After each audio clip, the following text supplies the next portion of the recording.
Akkam jirtu kabajamtoota daawwattoota keenya oduu sa'aatii kanaa isinitti himna oduu sa'aatii kanaa kan isinitti mo'ane Mallasa Dirbsaati. Abbaan Alangaa Federaalaa namoonni burjaajii qabeenyaa fi malaamaltummaa raawwachuun shakkaman 59 to'annaa jala oolfamuu beeksise. Namoonni to'atamanii malaamaltummaa cimaa raawwachuu fi Itoophiyaa irratti miidhaa shororkeessummaa qaqqabsiisuu fi yaaluu isaaniitiin jedhaniiru. Abbaan Alangaa Federaalaa Obbo Birhaanuu Tsaggaayee ibsa gaazexeessitootaa fi kennaniin dhimmichi baatii 3 fi qoratamaa turuus ibsanii jiru. Hojii malaamaltummaa dhaabbilee mootummaa 3 irratti raawwatameen hooggansi fi abbootiin qabeenyaa 59 to'annaa jala oolfamanii jiru. Namoonni shororkeessummaa biyya irratti raawwachuuf turanis to'ataman jedhan Abbaan Alangaa Federaalaa. Abbaan Alangaa Federaalaa Birhaanuu Tsaggaayee kana malees ibsa kennaniin mootummaan fayyadamtummaa lammiilee mirkaneessuuf akkasumas mirga lammiilee eegsisuuf labsiiwwan garaagaraa fooyyessuuf qopheessuus himanii jiru.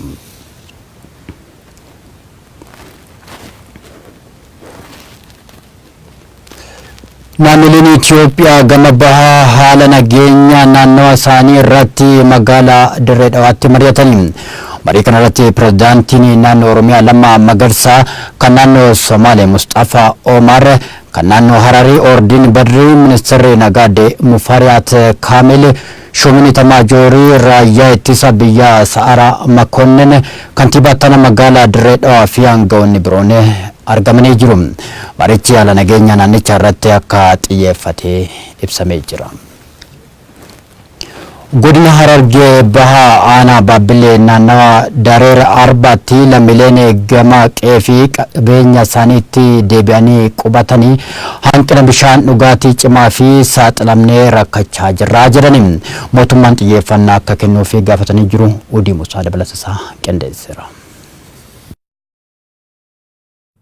Aanaa Baabbilee naannoo Dareera Arbaatti namoonni gama qe'ee fi qabeenya isaaniitti deebi'anii qubatan hanqinni bishaan dhugaatii hamaan isaan mudatee akka jiru Oromiyaa Miidiyaa Neetworkitti himan.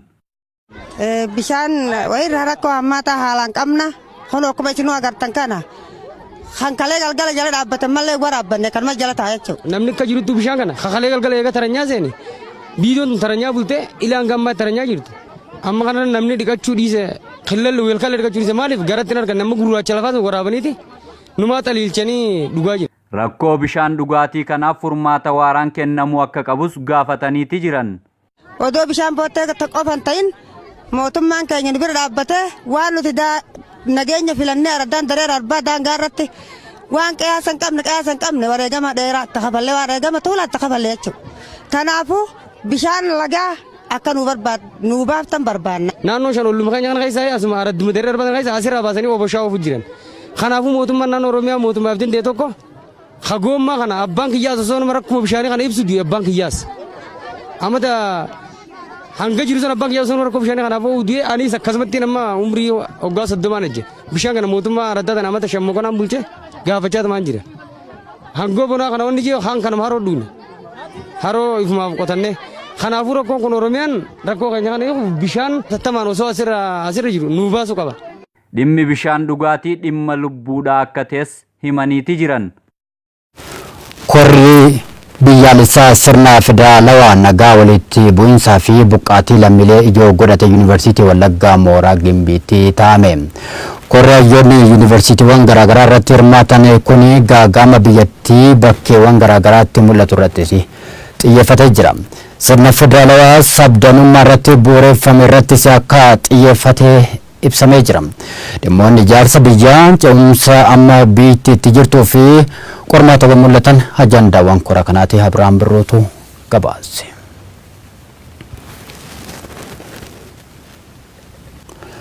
Barattoonni yuunivarsiitii Walloo har'a haalli nageenyaa fooyya'aan jiraachuu himanii uummanni magaalattiis isin waliin jirra nuun jedhan jedhu barattoonni.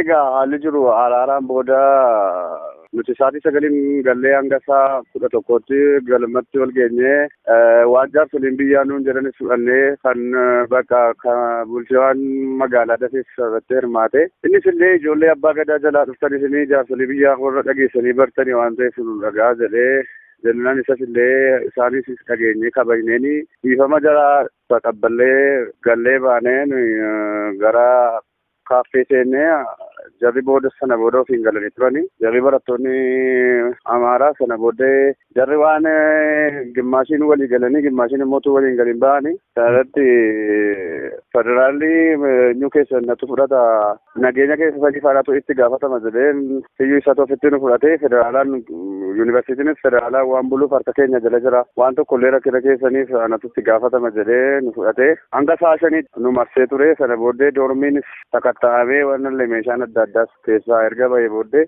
ijoollee keenya gara doormiitti sa'a shanitti halkan keessaa naqanii turanii. Sana booddees ijoolleen gaafa galtu dookumentiin uffanni jara akka jiruun jala gubatee zarafameetiyyuu kan jarri akka hin taanetti haala hin taane irratti bulan ijoolleen keenya. Akkasumaan bullee barattoonni Oromoo doormii dhuma wal beeknutti gallee baay'inaan lamaanis dhiifne. Booddee ganama sa'a 12 walakkaatti humni federaalaa gara kaaffeetti nu geessee nyaata nyaannee sana booddee amma waluma keessa haalli jiru kan keenya bakkeetti siyaanee haalli jiru waluma keessa jira waan ta'eef akka kaleessaa miti jijjiirama qaba kan kaleessaarra. Haalatti ba'uun illee jira uummanni suuqiin televezyiinii kaampaasii banamee illee haalli jiru harka uummataarraan wanti shakkisiisus hin jiru. Akka jedhamutti akka uummanni naannoo illee jedhutti uummanni naannoo jiraataafii jedhutti namoota harka biraatiin dhufanii gashantu jiru kanuma akkana babbaranii akka nageenya yuunivarsiitii kanaa baduuf tattaaffii kan godhaa jiranis jiru nuti isinii wajjin nagaadha. Nageenya keessan ammas isiniif eegnaa jedhanii kan jajjabeessanis jiru. Rakkinni gara uummata naannichaa hin jiru. Bakka biraarraa kan dhufaniitu kan kaampaasii kana jeeqaa jirani. Jiraattonni godina Iluu Abbaaboor aanaa Yaayyoo sababa ijaarsa warshaa xaa'oo Yaayyoon lafa isaanirraa kaafamanii rakkoo fi saaxilamanii jiraachuu dubbatanii.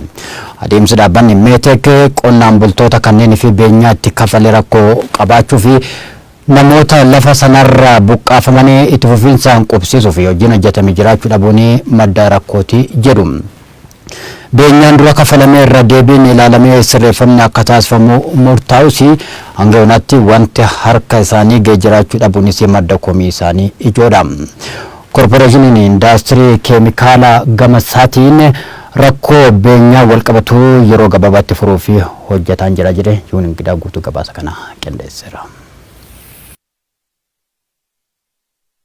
Waggoota 8 dura ijaarsa warshaa xaa'oo Yaayyoof jecha lafa isaaniirraa kan buqqaafaman qonnaan bultoonni godina Iluu Abbaaboor aanaa Yaayyoo qabiyyee keenyarraa buqqaafamuu keenyaan rakkoo irra buuneerraa jedhu. Duraan warshichi naannoo keenyatti hundaa'uun faayidaa hawaasa naannoofis ta'e biyyaaf buusuu danda'u tilmaama keessa galchuun faara gaariin simanneerraa kan jedhan jiraattonni gandichaa. Haa ta'u malee adeemsi ittiin lafa keenyarraa buqqaafamne egeree keenya tilmaama keessa kan galche hin turre jedhan. Warshaan kun akka nu barbaachisu konoreer Kinfee kan jedhamantu dhufanii nu haasofsiisanii Yaayyoo Arraatiif Yaayyoo Borii kan jedhu viidiyoo magariisa tokko fidee nutti agarsiisanii kanaaf nus kana taanaan ima kennina jennee walii gallee lafa abbaa warraa 96ti. Kana irratti hundaa'uudhaan egaa warshaan kun iddoo kanatti kan dhaabbatu yoo ta'e egeree dargaggoo jalaa guddatus kan fayyadu ta'uudhaaf carraa hawaasa kana kan naannoo kanallee jiru akka aanaa kanaattis ta'e akka godina kanaatti darbees akkuma biyya keenyaatti sadarkaa Afrikaa irraa sadarkaa lammaffaatti ilaalama waan ta'eef hawaasa kana fayyadaa kanaaf ijaaramu waan jedhu ture nuti sanatti amannee itti linneerra. Namni 14 maasiin isaas bunni isaas ataakiltiin isaa maangoo isaa waan dhaabbatu hundumtu beesa baasaa ajjiin achi jira. Jara akkuma jiru kaase qilleensi fuudhee barandaa namaatti haftee amma kun xigganyaa barandaa jiru. Iseenaaf nimmoo kun asitti rooromne inni kan gaccite hafee kan hafe. Qaamni ijaarsa warshichaa abbummaan raawwataa ture dhaabbanni Meetek kaffaltii beenyaa ogeessi duraan nuuf tilmaamee ture birrii miliyoona 32 nu dhorkachuun kaffaltii qabeenya keenyaan wal hin simne akka fudhannuuf nu dirqisiiseera. Mootummaanis deebisee nu qubsiisuuf hojiin hojjete jiraachuu dhabuun rakkoo irra nu buuseera jedhu jiraattonni kunneen. Beenyaan gaafas nu tilmaaman ogeessi aanaachuudha birrii miliyoona 32f tuqaa ta'e wayitii. Gaafa kun deemee uummanni ga'ee isaa baree gaara federaalaa ga'ee jedhu kun mootummaa kasaarsuudhaan malee dhugaa qabeenyi uummata gabaree kana qotee bulaa kana amma kana hin baasu yaadeedhuudhaan Meetek kan jedhamu qaama hidhate meeshaa waraanaa akka hidhateen konkolaataadhaan fidanii irratti dhangalaasan jechuudha. isa ogeessonni hunda hojjetan gatanii birrii miliyoona 32 sana birrii miliyoona 12tti galchanii nuu kaffalanii jechuudha. Laficha rafii ganii shaf godhanii sadurkuu rafan tokko safarru sa'aatii 8 turan turre jamanii dhufanii baatirii intinaa makiinaa qabsiisanii farram waan ta'es hin beeknu hin farramne. Qarshii miliyoona tokkoof 76 ture kan koo keessa deebi'eedhaan garuu dhaabbata meetikiin yommuu hojjetamu kan koo qarshii 310 ta'e. Beenyaan qonnaan bultoonni kunniin ittiin lafa isaanii irraa buqqaafaman ga'aa akka hin taane hubatame marsaa lammataan beenyaan kaffalamuu fi akka qabu dhaabbata yeroo ammaa piroojeektichaa abbummaan geggeessaa jiru indaastirii keemikaalaan waliigaltee irraa ga'ame yeroo dheeraa lakkoofsisus maallaqni isiniif kaffalama jedhame harka nun geenye jedhu jiraattonni naannoo. Miidhamni warri geessaa. Namatti mannu sarraba sin qabnu namatti mannu sin qabnu ijines hin dadhabne kanaan durayyuu makkalaakaariin walumaan iyyuu maa fidaa nutti fidaa cijjannee kamal goona gaa tokko keessa galaafatti ijoollee keenya nama tokko nama ja'a qaba. Utuma tokko isaan ta'in beelaan iyyuu dhummoo dhumaa jira. Meeshaan illee maqaa qaba hin dhaga'ama meeshaa dimsi hin qabneen dhumaa jirra. Abbaan manaasii of ajjeesee du'e jechuudha. Boqqolloo anaa buleessa mucaanni of ajjeesee du'e kun. Boqqolloo gombisaa 8 gombisaa 10 galcha sangaa qindee 4 shaniin iyyuu qota gaafa birriitti fidanitti kennan waan ittiin hojjetu gaafa dhabee birriitti harkaa bittanneef ta'eetu aan rakkoo ijoollee kootii ilaalu rakkoo maatii kootii ilaalu kan jedhu uffanni seeduu jechuudha. Ammas mucaan tokko awwaluu wallee kan jedhamu innis rakkoo kana caalaa immoo kan dhufuu natti danda'u rakkoo maatii kootii ilaalu gaafa of gorreef ajjeesee jechuudha. Sababuma kanaan hojiin bakkichatti eegalamee ture irra deebiin dhaabsifamee jiraachuu battalaa hojiif garasitti mallitti argineerra. Koorporeeshiniin indaastirii keemikaalaa rakkoon mudate furmaata argatee hojiin ijaarsa warshaa xaa'oo yaayyoo akka ta'uuf hojjetaan jira jedhe. Maallaqni beenyaa qonnaan bultoota lafa isaanii irraa buqqaafamaniif oolu yeroo gabaabaa gidduutti qonnaan bultoota kanneen akka qaqqabuuf kan hojjetu ta'us OMN itti himeera.